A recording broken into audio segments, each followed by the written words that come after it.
Assalamualaikum warahmatullahi wabarakatuh. Selamat malam. Kembali lagi bersama kami dari kelompok 7 yang akan melakukan podcast mata kuliah Sistem Pengendalian Manajemen, yaitu bab 7 mengenai Measuring and Controlling Asset Employed atau mengukur dan mengontrol aset yang dipekerjakan. Sebelum kami melakukan podcast pada malam hari ini, izinkan kami memperkenalkan diri. Perkenalkan, nama saya Sulistewati MPM C1 C020088. Saya berperan sebagai host, ditemani oleh rekan saya. Silakan memperkenalkan diri. Perkenalkan, saya Artika Ratulia dengan NPM C1 C020076 akan berperan sebagai narasumber. Terima kasih. Baiklah, sebelum melakukan sesi tanya jawab, izinkan saya menjelaskan materi singkat mengenai Measuring and Controlling Asset Employed. Measuring and Controlling Asset Employed atau mengukur dan mengontrol aset yang dipekerjakan adalah proses dalam manajemen keuangan yang melibatkan pengukuran, pengendalian, dan manajemen aset yang digunakan oleh sebuah perusahaan atau entitas bisnis dalam operasinya. Aset yang digunakan ini bisa berupa aset fisik seperti mesin dan peralatan, aset keuangan seperti investasi, atau aset lainnya yang digunakan dalam proses bisnis. Tujuan dari mengukur dan mengontrol aset yang dipekerjakan ini adalah untuk memastikan bahwa aset yang digunakan oleh perusahaan dikelola dengan efisien dan efektif untuk mencapai tujuan bisnis, mengoptimalkan penggunaan modal, dan mengendalikan risiko. Hal ini dapat mencakup pengukuran kinerja aset, perencanaan investasi, manajemen likuiditas, dan pemantauan terus-menerus terhadap aset untuk memastikan bahwa mereka memberikan nilai tambah kepada perusahaan. Mungkin itu saja materi singkat mengenai Measuring and Controlling Asset Employed. Selanjutnya kita akan melakukan sesi tanya-jawab. Saya ingin bertanya kepada rekan saya yaitu Artika Ratulia. Pertanyaannya, mengapa sih dalam pengukuran aktiva yang digunakan oleh sesuatu perusahaan untuk mengendalikan kas dilakukan secara terpusat? Coba jelaskan, Saudari Artika. Baik, terima kasih atas pertanyaannya, Saudari Sulistiawati. Nah, pertanyaan tadi, mengapa dalam pengukuran aktiva yang digunakan oleh suatu perusahaan untuk pengendalian kas itu dilakukan secara terpusat? Karena pengendalian pusat ini memungkinkan penggunaan saldo kas yang lebih kecil daripada jika setiap unit usaha memegang saldo kas yang dibutuhkannya untuk menyeimbangkan perbedaan antara kas masuk dan kas keluar.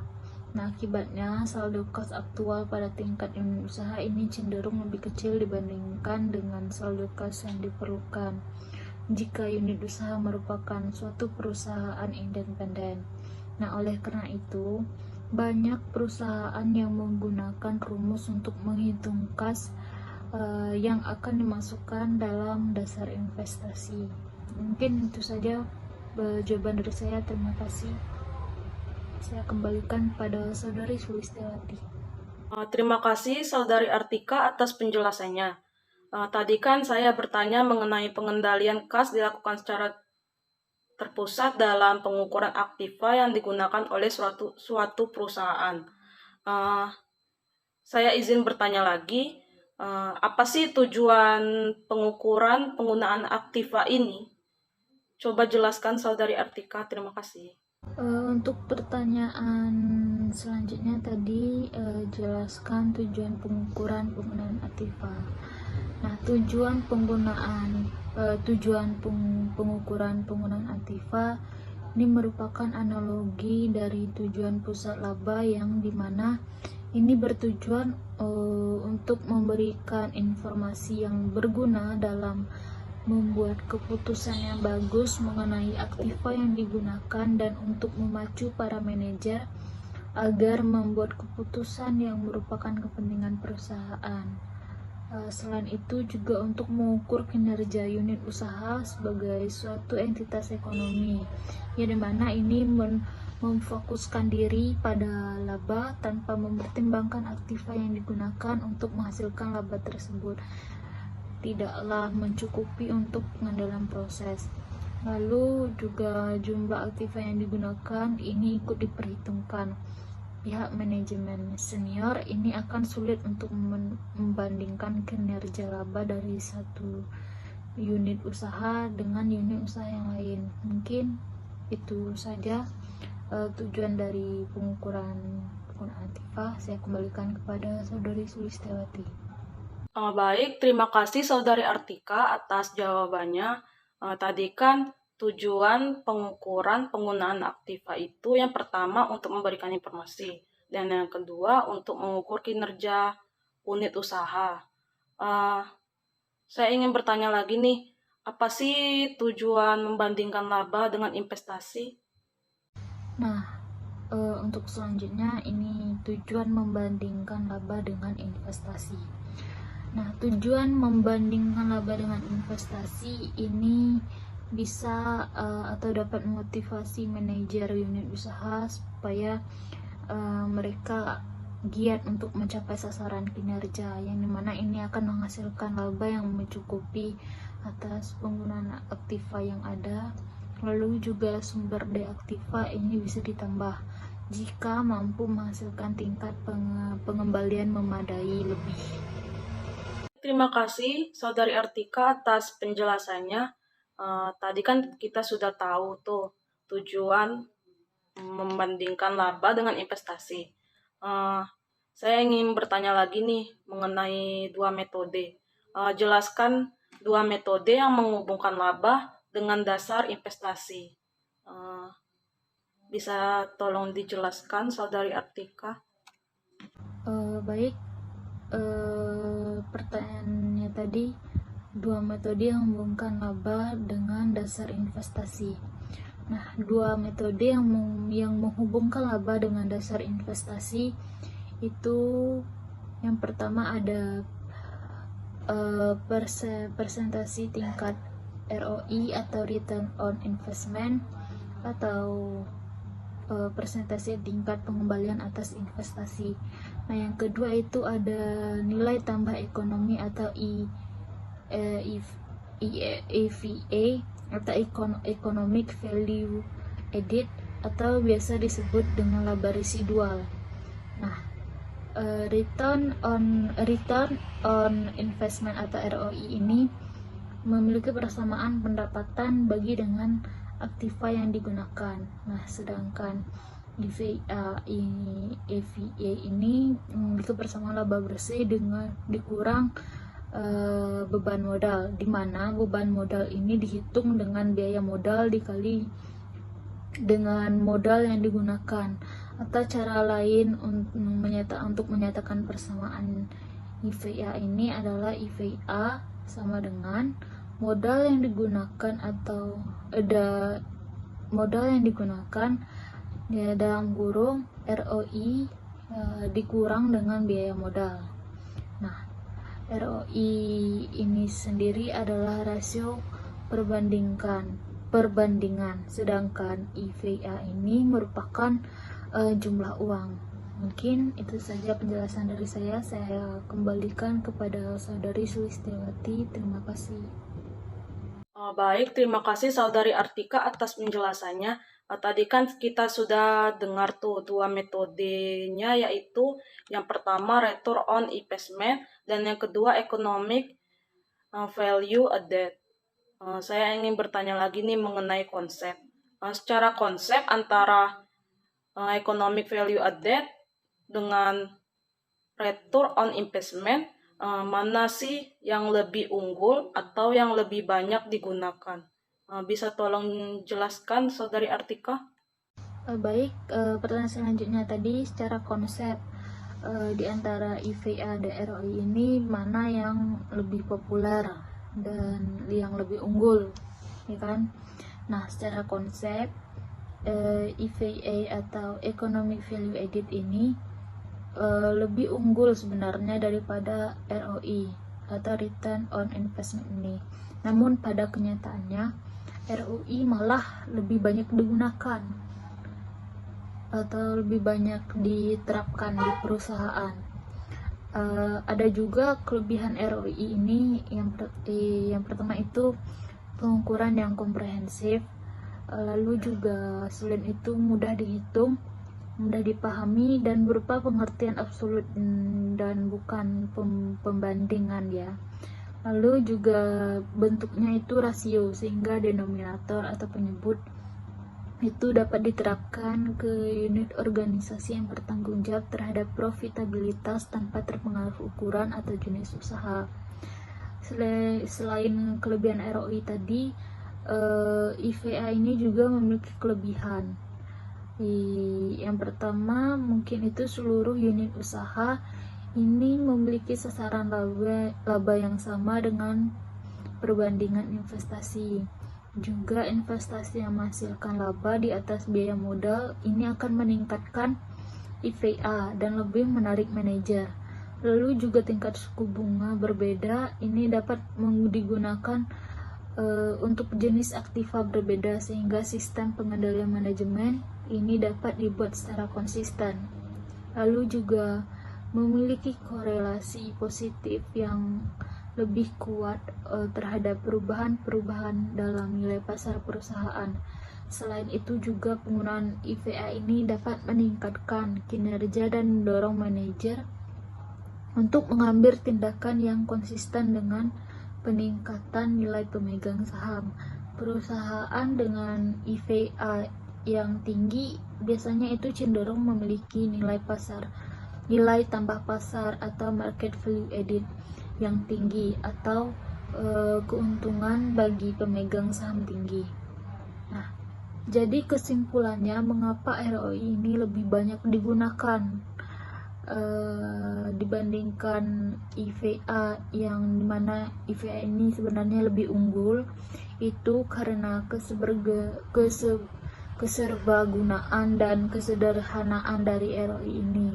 Nah, pada dasarnya juga ROI ini dapat digunakan sebagai ukuran dasar dari profitabilitas investasi. Mungkin itu saja penjelasan dari saya kembalikan kepada Saudari Sulistiawati. Baik, terima kasih Saudari Artika atas penjelasannya. Tadi kan Saudari Artika sudah menjelaskan bahwa return on investment itu lebih banyak digunakan karena keserbagunaan dan kesederhanaannya tuh. Saya ingin bertanya lagi nih mengenai economic value added. Bagaimana sih cara meningkatkan economic value added?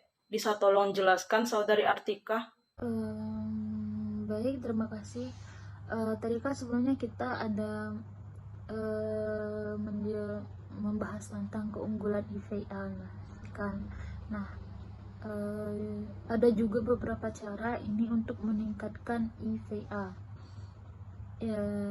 Yang pertama mungkin dengan meningkatkan ROI melalui business process re-engineering dan productivity gains tanpa menaikkan dasar investasi.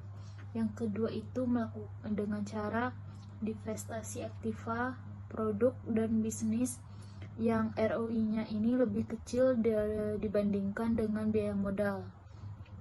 Selain itu juga bisa dengan cara investasi baru yang agresif dalam aktiva, produk, dan bisnis yang ROI-nya ini malah lebih besar daripada biaya modal. Lalu juga bisa dengan cara peningkatan penjualan dan margin laba, atau juga dengan cara efisiensi modal, atau bisa juga dengan cara penurunan persentase biaya modal tanpa mempengaruhi variabel lain dalam persamaan IVA. Nah, salah satu kelemahan ROI juga ini adalah karena tujuan ROI unit usaha terkadang tidak konsisten dengan batas tujuan ROI perusahaan atau pusat. Nah, sedangkan IVA ini malahan bisa memperbaiki ketidakkonsistenan yang ROI lakukan tadi dengan memecahkan masalah yang dimana masalahnya itu masalah perbedaan tujuan laba untuk aktiva yang sama pada unit usaha berbeda, dan juga memecahkan masalah yang dimana perbedaan tujuan laba untuk aktiva berbeda pada unit usaha yang sama. Mungkin itu penjelasan dari saya. Saya kembalikan kepada Saudari Sulistiawati. Terima kasih. Terima kasih Saudari Artika atas penjelasannya. Kita sudah mengetahui secara singkat mengenai metode economic value added dengan return on investment. Sekarang saya ingin bertanya mengenai aktiva. Jelaskan cara mengukur aktiva, kas, piutang, dan persediaan yang digunakan. Bisa tolong jelaskan Saudari Artika? Terima kasih. Nah, untuk selanjutnya Saudari Sulistiawati meminta menjelaskan terkait mengukur aktiva yang digunakan.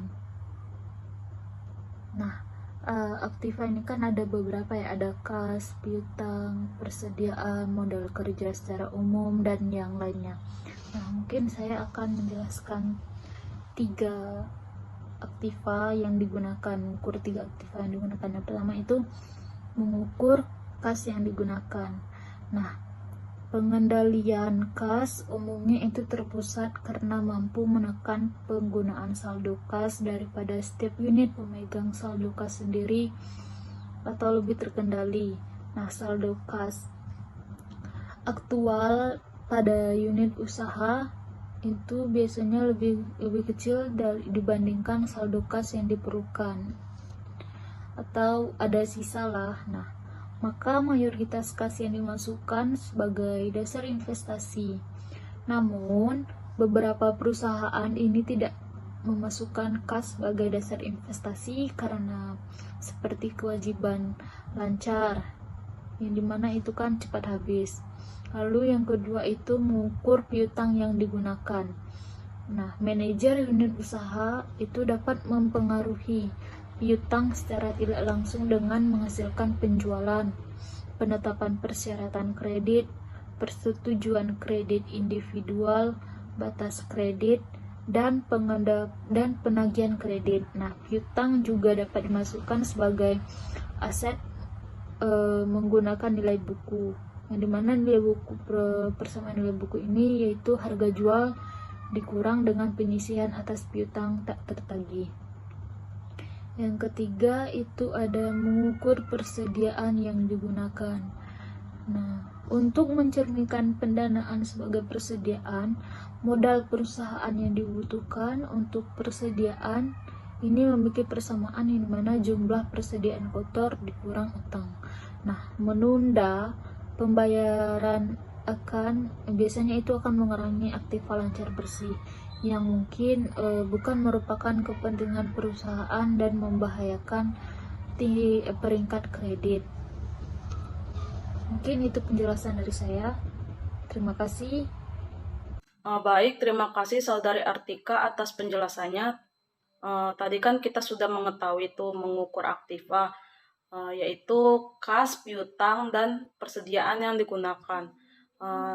Sekarang saya ingin bertanya lagi mengenai pengukuran.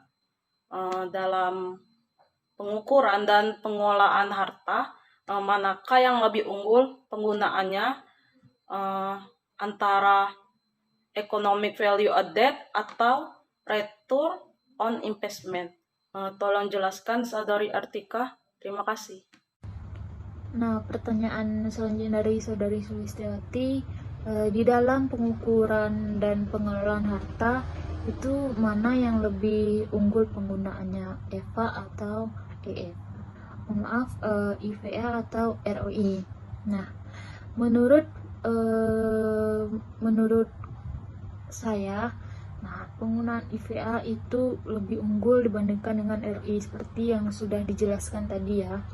Nah, ada beberapa keunggulan lain juga dalam penggunaan IVA, yang dimana itu dengan IVA seluruh unit usaha ini memiliki sasaran laba yang sama untuk perbandingan investasi.